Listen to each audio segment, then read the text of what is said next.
This episode of Hello PhD is sponsored by Promega and listeners like you. Thanks for your support.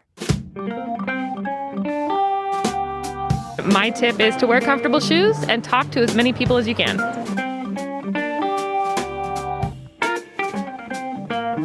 I'm impressed to hear you make a football reference on the podcast, Dan.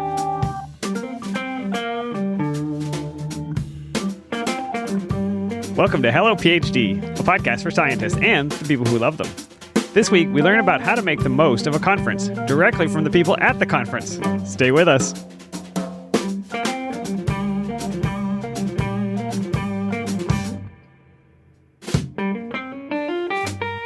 And we're back. This is Hello PhD, episode 186. I'm Joshua Hall. I'm Daniel Arneman. And we'll discuss the human side of science and life in the lab. Hey there, Dan. Happy 2023 to you.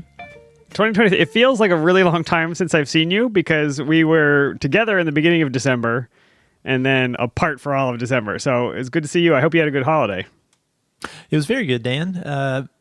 Relaxing, spent some time with family, did the normal holiday vacation stuff. I imagine you did the same. Any crazy snow stories? No snow this time. Very little snow. I know people love weather talk, but it was like 10 degrees, and then it was like 60 degrees a week later. So I guess a little something for everybody. Yeah, all my vegetables froze. It was a massacre. You have vegetables growing now in January? You can grow all sorts of things. I had a lot of cauliflower that totally froze and then turned into mush. It was really gross. I thought that's where frozen vegetables came from, Dan. Absolutely not, Josh. Well, when we were together, Josh, we were at ASCB, the American Society for Cell Biology. That took place in your new hometown, Washington, D.C. Definitely thank you to Promega for letting us hang out at their booth. We had a great time. Met a lot of you, a lot of listeners, hopefully some new listeners that we told about the show. And I don't know, I think we had a good time, Josh, out and about in the city. We had a great time, Dan. I wanted to say thanks to everyone who took the time to talk to us. In a lot of ways, this episode and the next are because of you. We're going to share the voices of the people that we talked to at the conference. But beyond the conference, Dan, you're right. We had a lot of fun. We ate some good food, did some escape rooms. That seems to be our thing now, Dan. We get together as we hit up an escape room. I think we've gotten pretty good. We've gotten pretty good, although one of the ones we did kicked our butt for sure in DC. We can make recommendations. If people like escape rooms, email us, podcast@hellophd.com. We'll tell you where to go. Dan, I was impressed too. We went into the conference and you had been out of academia for a while and you were convinced that you would not see anyone you knew.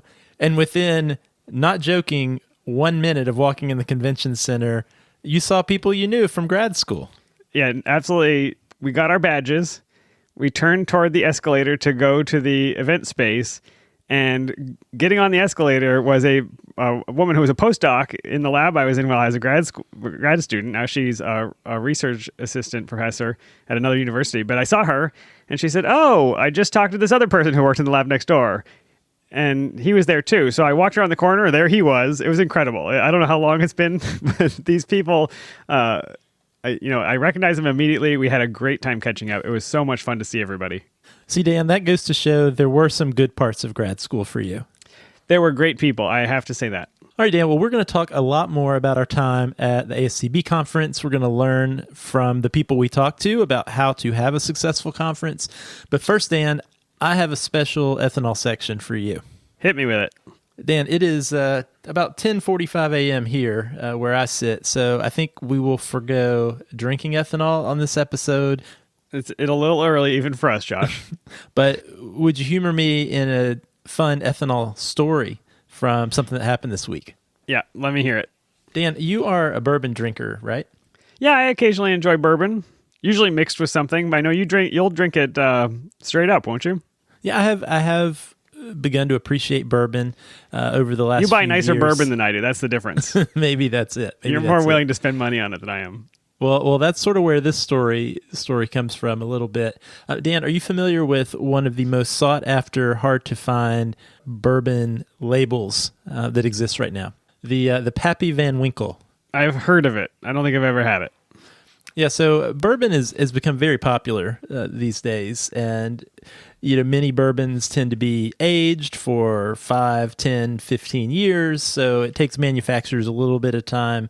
They're not very able to be very responsive to spikes in demand. So what has happened is there's this shortage of bourbons in many places.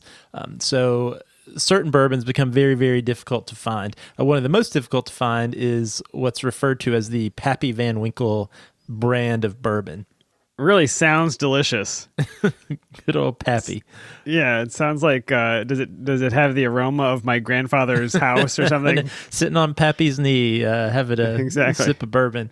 Well, anyway, Dan, a friend of mine at work is a resident of the state of Virginia, and many of these states that have regulated liquor distribution have done something that I think is actually pretty cool. So, Dan, I remember in our state of North Carolina, it was very difficult to find some of these harder to find bourbons because what tended to happen would be, certain distribution stores, the state-run distribution stores would get some of the bourbon. Somebody would text their friend, and then somebody else would come in and buy every bottle, and then nobody else could get any. So what certain states have done, like Virginia, is they've gone to a lottery system. So if there's a really hard to find bourbon, they'll send an email out. Anybody can be on their email listserv, and you can just enter the lottery, and they'll do a drawing for however many bottles they have for the state. And if your name is drawn, they'll send it to the ABC store closest to you, and you go pick it up and you pay MSRP for the bottle. Well, that sounds very fair. Yeah, totally fair. So anyway, a friend of mine that I work with was lucky enough to win the bourbon lottery in the state of Virginia and got a bottle of the Pappy Old Van Winkle 12-year bourbon. Are there multiple year series? Yep, there's the 10, the 12, the 15, 20, and 23-year versions. Oh, wow. So he had the 12, and he was kind enough to share. And he's going to sit on it another 11 years and then sell it. It's interesting, Dan. So these bottles retail for about $100 MSRP if you're in a state that regulates them. But if you're in a state that allows private sale of liquor, this particular bottle can go upwards of $1,000, $1,500. Oh my gosh. Which is crazy. Let's just say that out loud. So anyway, I had a little bourbon tasting, Dan, where I had some Pappy Old Van Winkle 12-year bourbon for the first time in my bourbon tasting career. And did it blow your mind? Was it everything it was cracked up to be? It was pretty good. We had it next to a couple other bourbons that I enjoy that are increasingly hard to find as well. We had an Eagle Rare, which is a 10-year bourbon, a Blanton Single Barrel, which is mysterious, but is a 6 to 8-year bourbon. These are all made by the same distiller, Buffalo Trace. So we did a little side-by-side comparison. And, for better or worse, the Old Van Winkle was pretty good. Is it worth $1,500? Definitely not. But no, it is not. But it was fun to give it a try, and I'm appreciative to my buddy Andrew for bringing it in. All right, well, if I see it, I will be sure to buy it. I'm sure I won't see it, though, so it doesn't matter. And if you listeners find a bottle of Pappy Van Winkle and you want to send it and have us taste it on the show, That's we'd be right. happy to. I'm sure that would break several state laws, but we'll overlook that. Josh, before we get to our main topic, I do want to thank Promega. It's important to prioritize your health and well-being during graduate school. I think we talk about that all the time in this show because it is so important. But you can have habits that promote healthy mind and body, like exercising, you can eat right. They're crucial to your success both in and out of the lab. If you want to find more resources about how to find the right lab-life balance, go to promega.com/hellobalance. All right, Dan, let's get on with our topic of the week.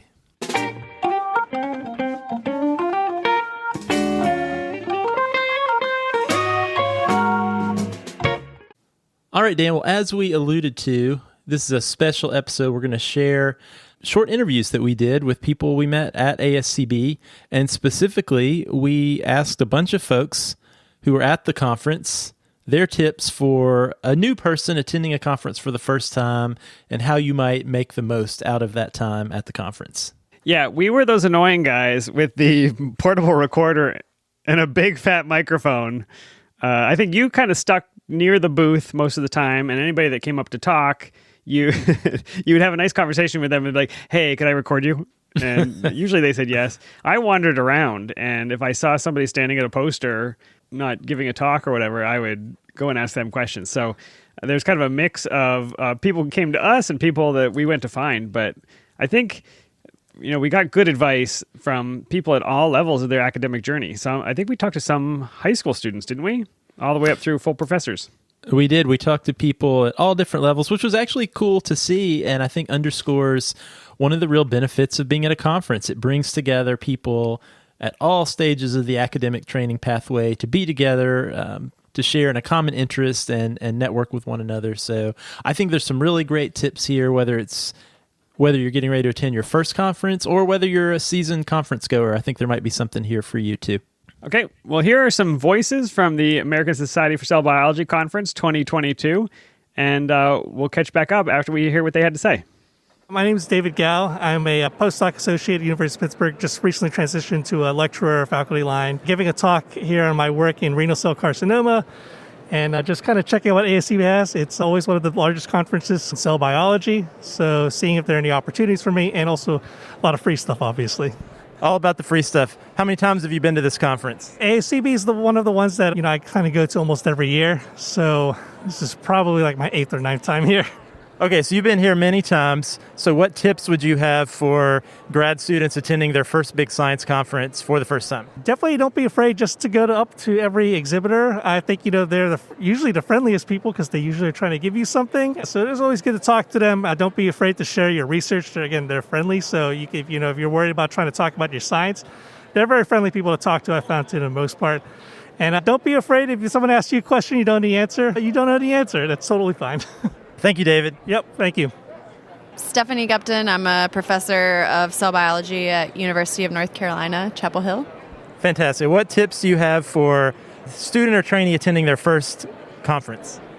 So it can be overwhelming with all the people at ASCB, and taking advantage of the one-on-one interactions in poster sessions is a really great way to build your network. So talking to even the people whose posters are beside you in the same session can lead to lifelong colleagues. So I'm Angela, I'm from Belgium. I'm in my second year of my PhD, and this is my first conference actually outside of Europe as well, so it's the first time that I'm here in America. And did you travel from Belgium to get here? Yes, it was a 9-hour flight. Oh my gosh. Now this is a big conference. What are some of your goals? What are you trying to accomplish by being here? I'm really introverted, so I'm trying to speak to as many people that I can, visit the booths, be more social, so really put myself outside my comfort zone. And you've got a poster, which I'm standing in front of. It looks great. Tell me about putting that together. Was that a big challenge, getting it here? The getting it here was fine because my promoter is also here, so he put it in his tube and did everything for me. But putting everything together was really hard because it's also my first poster that I make, so it's a lot of firsts for me. And if people come to ask you questions about it, how are you approaching having those conversations? I think I'm doing fine. I expected it to be worse, so I'm really glad. I'm really enjoying my experience here. Hopefully people are being nice. Yeah, I haven't had a negative comment yet. Well, any advice for people that are going to attend their first conference? Don't be shy. Just engage everybody. Everybody is friendly. It will be fine. Thank you. Hi, my name is Tracy Smalley. I'm a postdoc at Moffitt Cancer Center. Okay, and so you say you have some advice for attending. Have you been to many conferences this size? Yes, I have. I've been to the AACR, and this is my first time at the ASCB. Okay, so feels overwhelming. Everybody I've talked to said this is overwhelming. What advice do you have for people? Continue to go to conferences, give talks, do poster talks, and don't let the overwhelmingness stop you from going. Do you have specific goals in mind? Are there things that you're trying to get out of this by being here? Absolutely. So the reason I chose the ASCB is because it has a large DEI initiative, and so coming to this conference, I wanted to look at the science as well as look at the DEI part and just network and meet people on both sides of that. Hello, my name is Jiali. I'm a first-year PhD student at UNC Chapel Hill, and this is my first time attending AACB, and I have been enjoying my time here. And for the next year's attendees, I think my advice would be looking through the programs, like during the morning, look through the schedule, figure out the ones you want to go, and also never be afraid to talk to other people. Just say hello and get a conversation going. You will always get some good advice from other people. Yeah. advice. How about you? So my name's Lucas, and I'm a sophomore at Forsyth Tech Community College. And I would say don't say no to a talk if somebody asks you to go to one. Even if it's not something that interests you, it's always nice to take kind of a brain break from your field of interest and learn about something else. And you never know how it might correlate to your field of interest. So don't say no. So hi, I'm Hannah Bailey, and I'm a fifth-year graduate student at the University of California, Los Angeles, and my research is focused on actin in development, specifically looking at fruit flies. And my advice for new time attendees at conferences is don't be afraid to talk to strangers. You know, if you see something that looks cool, everybody's so excited to talk to you about what they're doing, and you can make some really cool connections out of it. My name is Mireya Becerra Diaz. I'm a PhD. I've been in academia a long time, and now I'm in the industry. So for new guys joining the first time SVCB, I'll say enjoy the conference, try to make networking. So if there are like social events, go to them, meet the people, like really talk to the people.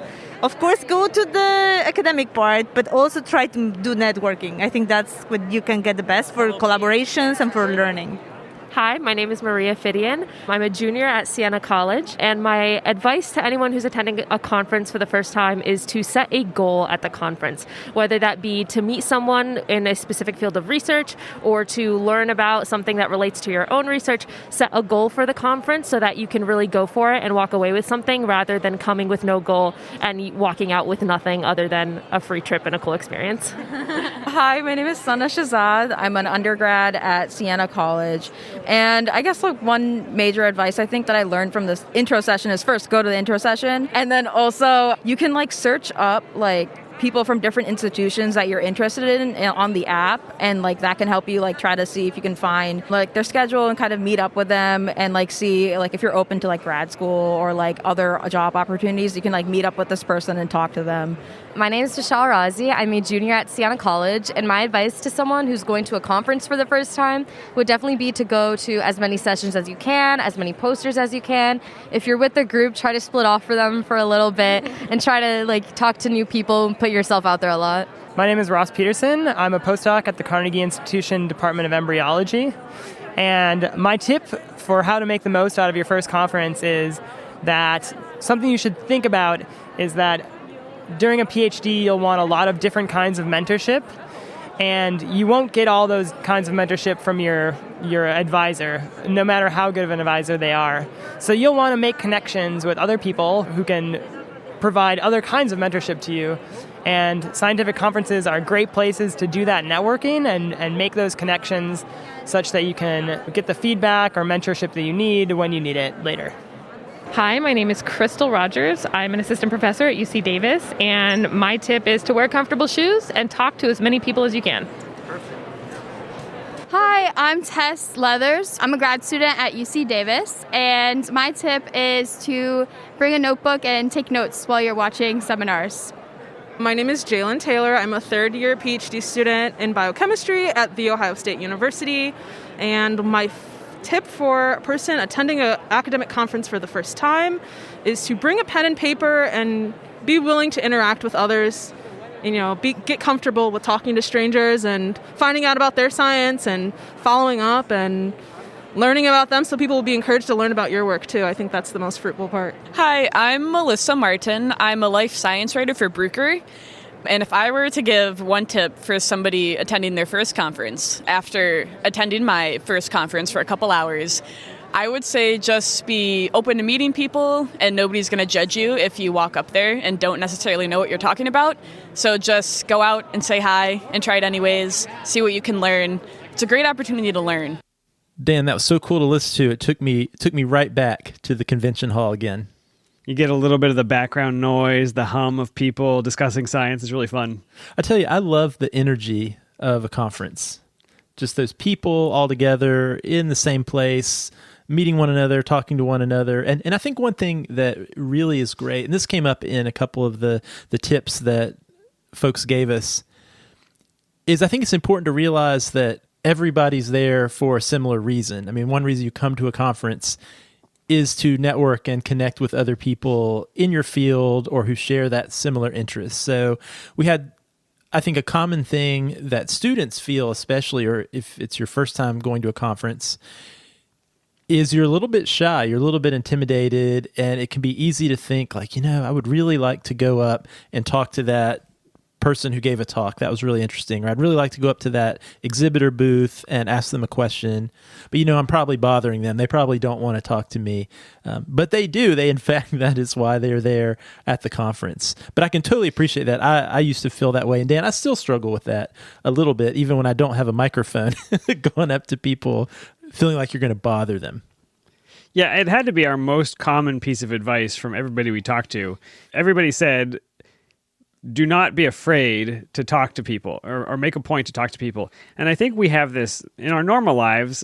You get on the subway, you don't talk to people, right? If you started chatting with the person next to you on the airplane or in the grocery line, that would sort of violate this cultural understanding about how we're interacting in this space. But at the conference, all those rules are gone. And so you don't need to think, I shouldn't do this.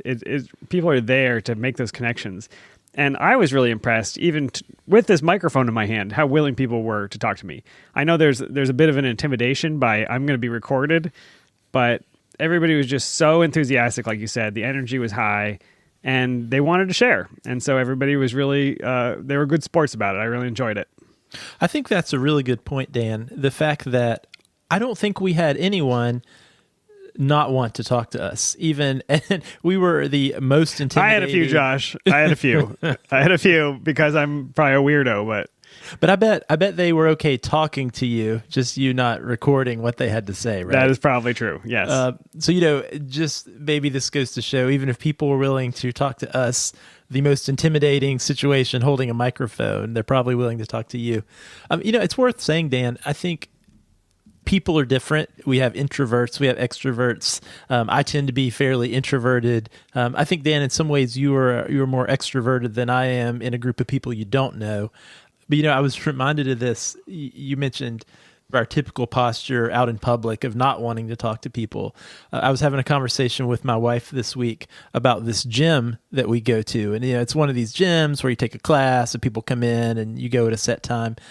And there's 30 or so people in there. And she was expressing to me that one thing she really didn't like about the gym we go to is you show up and nobody really talks to one another. Right. And so I mentioned her. I was like, really? That's one of the main reasons I love this gym is I go in and nobody tries to talk to me. She is a true extrovert, though. That's right. She is. But I guess it underscores, we are different. But I guess if you believe statistics in some of these surveys, many scientists tend to gravitate towards the introverted side. So maybe whereas you're feeling self-conscious about going up and talking to someone, could very well be possible that person's hoping someone comes up to talk to them. So you might make their day. Yeah, absolutely. And what a great chance to practice the skills of listening to a person, letting them talk about the thing they're passionate about. All of these researchers have done something that they care about or they wouldn't be there, and they want to share it with you. I think it's a skill to have where you can get somebody talking about something they're passionate about, and you can find threads to keep pulling on. You might hear something in their conversation that triggers something in your mind, and so you can ask them a question about that. I was at a kid's birthday party this weekend, Josh, and the father of one of the kids is a cardiac surgeon. And so I was asking him, I don't know anything about sports, as you know, but I asked him about Damar Hamlin, the football player who had his heart basically stopped by getting hit in the chest. And so we talked this long time about that case and about other cases that he knew about, because it was like this way to connect over something that he's passionate about. It is his job. I know nothing about it, but I was learning. And so, I think it's just this opportunity to practice that on a grand scale. I'm impressed to hear you make a football reference on the podcast, Dan. Oh, I'm just all about it, Josh. It was the only thing I could possibly think of about sports that somebody else might know about. Dan, we got some other good tips too. A couple of practical ones that I really liked. One, wear comfortable shoes. Very good advice. It's good advice. There is a lot of walking. I mean, the conference hall is huge. Getting there and back is a lot of walking. You can't, it's not a place you just park and walk in. So yeah, definitely wear comfortable shoes. You're going to be on your feet all day long. And the other good one I thought was bring a notebook or some means to take notes. We had a couple people mention the importance of taking notes, and I think that's great advice. That is something that I have often overlooked in the past because it's very tempting to think in the moment, like, oh, that's really interesting, or I'll remember that person's name, or I'll remember that conversation I had. But truth is, you probably won't. So if something sparks in your brain, because I think that's another reason to attend a conference is not just to meet people, but hopefully to get inspiration about your research or a topic or an idea. And so I think it can be really useful. And some folks we talked to mentioned this too, the importance of having the means, a notebook to jot those ideas down in the moment so you actually can benefit from them later on. Yeah, no, I have been bad, Josh. I found a sheet of paper somewhere in the booth and was writing down notes. We met a lot of people that I would like to talk to for interviews related to the podcast. And so I wrote down names and email addresses and topic ideas and things like that. And I have them sitting next to my desk. Then Christmas happened and I have not done anything with it. So I've got my list here. I need to go do what you do after a conference, which is follow up with those people that you contacted. Hopefully you do it soon enough that they remember talking to you. Otherwise it's going to be a little more awkward. Like, hey, do you remember 6 months ago when I met you?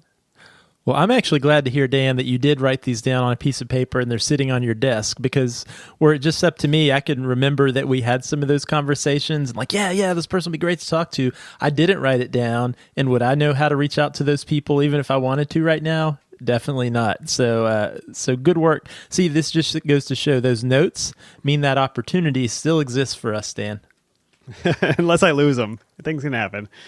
One thing that I wanted to bring up, Josh, by the end of the conference, we were only there for a few hours over the course of 2 days.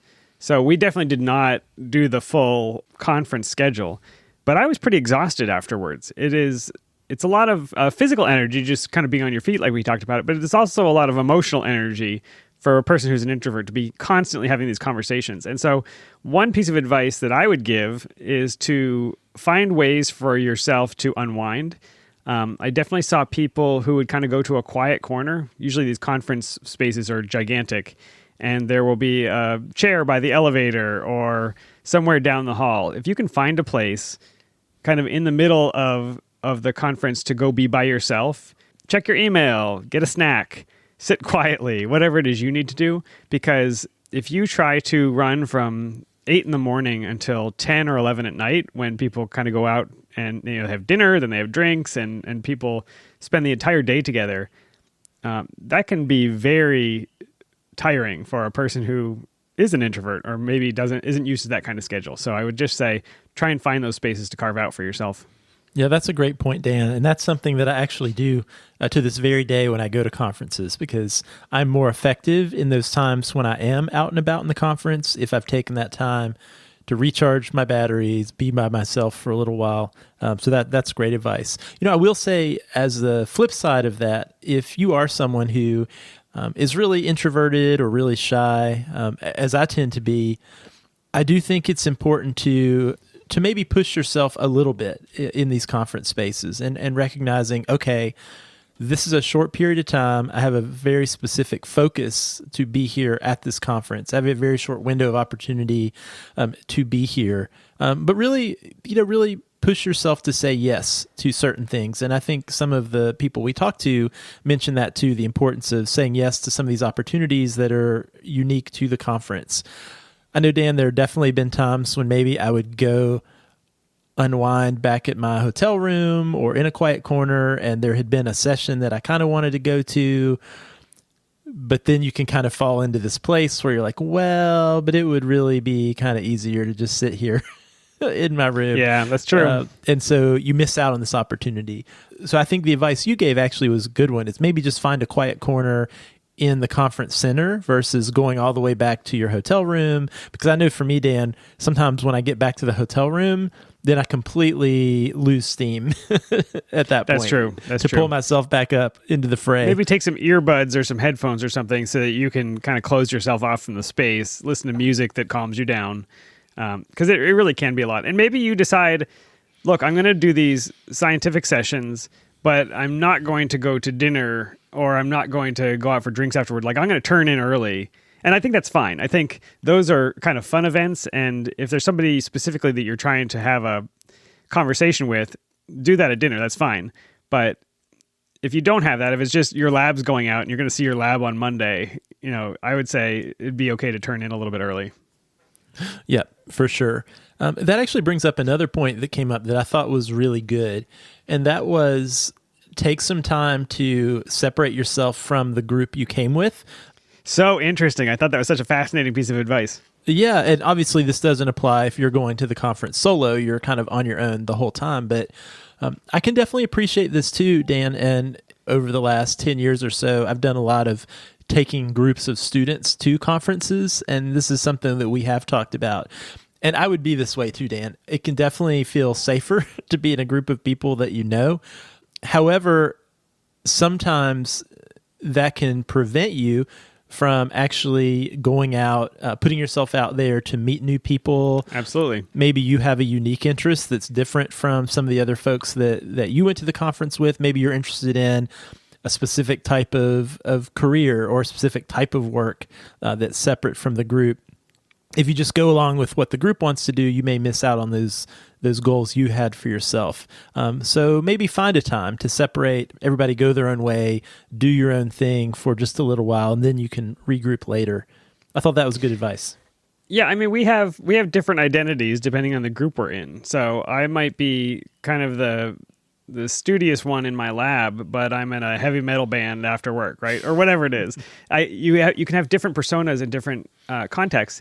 And I think if you really are trying to explore something new in your career, or you're trying to explore an avenue that maybe your PI wouldn't be so into because they have a rivalry with this other lab, whatever it is, I think splitting off really does make sense for some of those situations so that you can be whatever identity it is that you want to be in that situation. And then you can get back together with your group and go try and raid the exhibitor booths for goodies. That's always fun.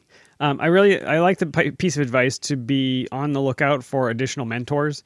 We have talked pretty extensively on the show about how your research advisor, your PI, is a mentor or could be a mentor, but should not be your only mentor. And if you limit yourself to just your department or just your university for finding mentors, then, that's a limited pool. Going to one of these conferences with people from all over the country, I think, is an amazing way to make connections with mentors, some of the best mentors in your field in academia. And absolutely take that opportunity to figure out who it is you want to talk to at this conference. That's a great point, Dan. And I could not agree with him more about that. In fact, it also harkened back an episode we did a couple years ago, episode 157, The 3 Mentors You Need. So I might recommend, if that was a little thread that sparked something in you, this need for multiple mentors, maybe give that episode a listen. Yeah, and just to refresh people, you might have a mentor your research mentor might be the person who helps you advance in your particular scientific discipline, but you might want a career mentor, somebody that is interested in the type of job that you want to have, or you might want to have a kind of a moral or spiritual mentor, sort of, somebody that is leading the kind of life that you want to lead. And so there are lots of ways to be a mentor and to be mentored. And what we're encouraging is just pay attention and use this opportunity while you're at this huge conference where everybody is willing to talk to you to find some of these people that you may not have at your own university. Definitely. Dan, all of this, I think, it can be summed up, I think indirectly is touched on by many people. And that is, be mindful of what your goals are for going to the conference ahead of time. And really think about, why are you there? What are you hoping to accomplish? Maybe you are there because you want to find a career mentor or you want to learn about careers. Maybe you are looking for new ideas about your research topic. You want to learn from others in your field. Maybe you want to ask some questions of some people you've read their papers and you think are really cool. Maybe you're looking for a postdoc. We heard from somebody who is really interested in diversity, equity, and inclusion efforts. Great place to go to find conversations on that topic. Yeah, there were a lot of those conversations going on at this conference. And all of those are great reasons to attend a conference. But I think to get the most out of it, it's important to just be mindful of what you hope to gain from the conference going in. Like, why are you going? What would be the best case scenario for you at that conference? And then plan your schedule. Take a look at the agenda ahead of time each morning and plan your day so that you set yourself up with the greatest chance of achieving those goals during your time there. I love it, Josh. Well, if our listeners have tips or advice for attending conferences, we would love to hear them. They can email us, podcast@hellophd.com. If you like the show, please share it with somebody. You know, we got the chance to talk to a lot of students, grad students, postdocs, and this is the way that the show grows and that people find out about it, is really through sharing. So we would appreciate it if you would tell your department, tell your friend. And if you want to, you can become a patron. Just go to patreon.com/HelloPhD or go to our website and click the Become a Patron button. We'd appreciate the Pappy whatever money. And we want to thank our patrons for their ongoing support. And Josh, next week, we're going to have advice from people presenting posters about how to make and present posters. And I have to say, this is when I took my microphone around and kind of stuck it in people's faces. But I learned a ton. Some things have not changed at all in the last probably 50 years in poster presentation. And some things are really new. And there's some exciting technologies out there that you're going to want to hear about. Yeah, I tend to think I know a lot about presenting posters, and I learned a ton from these interviews. So looking forward to sharing those on our next episode. All right, Josh, well, stay safe, and we will see you in a little bit. All right, Dan. See you soon.